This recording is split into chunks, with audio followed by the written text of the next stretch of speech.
Okay, so today we're going to be looking at our King of Bling passage, the one that we read yesterday. Since we went through it already and put a lot of our notes down using our unwrap strategy, today we're just going to be going and putting the information in a different type of way. We're going to be using a thinking map so that we can pull out the important information, organize it differently, see it differently, and maybe that'll help us be able to answer the questions better when we come to those. So go ahead and open your reading response journals, and we'll get started on that. At the top of your page, we want to make sure we put the title of this passage, which was King of Bling.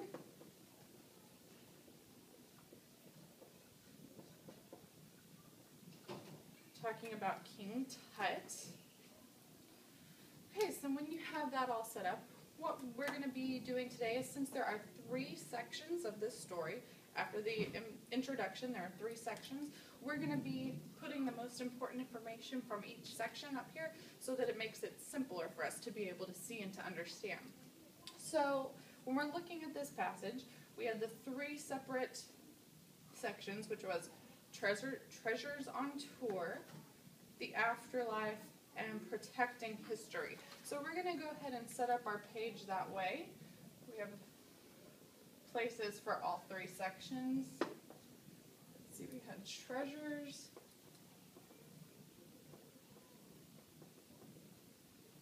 We have afterlife. And we had protecting history.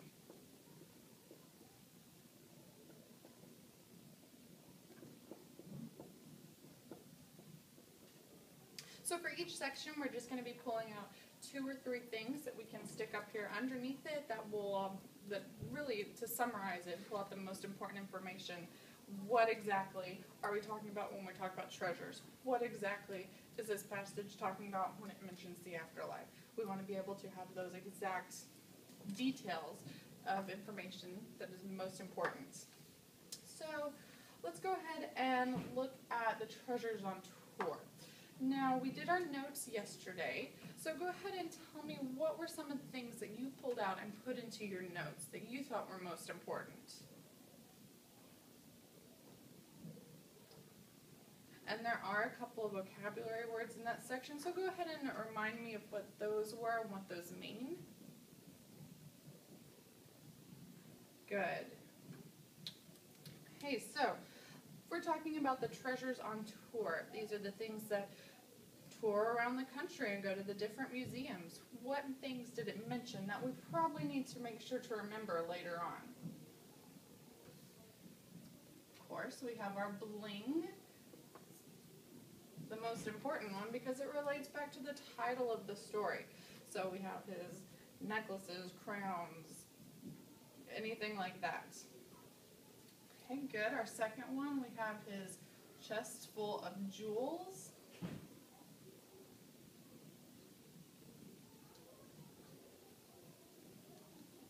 There was one other thing that it talked about that you could see.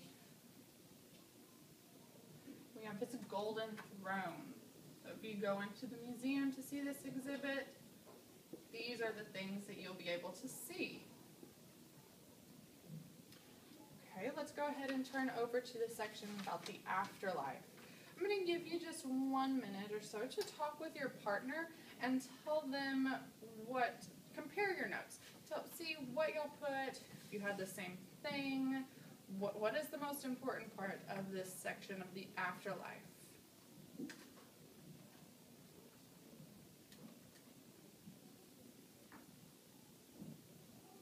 Okay, now that you've had a minute to talk with your partner, let's go ahead and talk about this section of the passage.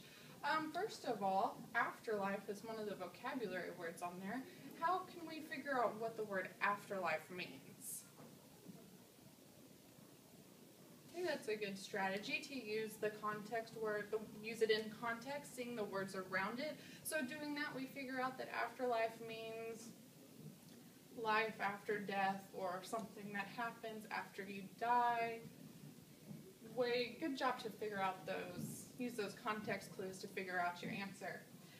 Okay, so talking about afterlife for Tut and the things that they thought he would need in his afterlife, let's go ahead and write some of those down. Okay. So one thing that they decided he would need was his dagger.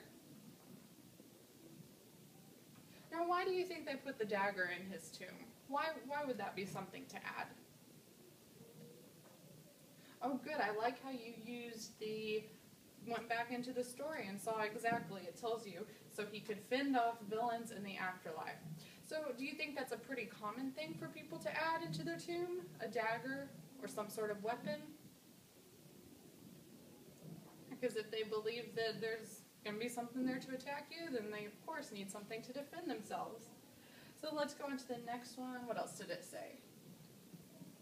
His bling. All of that again.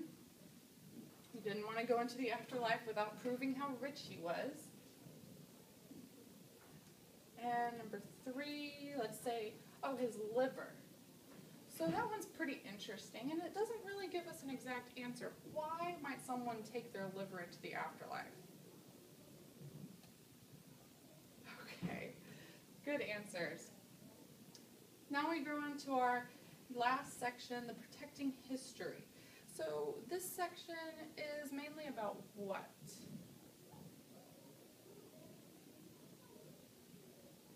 Okay, the different sites you can see, different historical things, okay, and what we can do to make sure that they survive. I think that's probably the most important thing, because it's not just talking about history or what's there, it's talking about protecting it.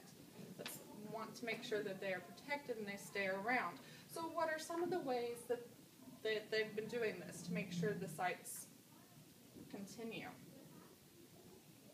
Okay, so the money from the museum exhibit, so I'm going to $signs from exhibit, and also the admission from the other sites. So if you go to, let's see, what does it talk about? The Great Pyramids at Giza. If you go to those and take a tour or admission, that money goes on to helping protect them. What do you think will happen to these sites if they don't raise the money? If they don't bring in enough from the exhibit, or not enough people go to tour and visit those places? Okay, that's a good prediction. Yeah. All right, so I'm going to give you just a few minutes now to finish up. Just at the bottom of your page, I want you to think for a few minutes about some questions that you might be interested in asking the archaeologist who found this site. If you could sit down and talk with Dr. Carter, what are some things you might want to ask him about King Tut or the tombs, any of these things? Write down just 2 or 3 questions and then we'll talk about them in just a minute.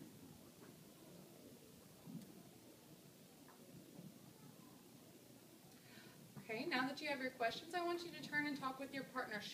One person will share your question, and the other person think about what the archaeologist might say. It doesn't have to be perfect. We're just having a conversation about it.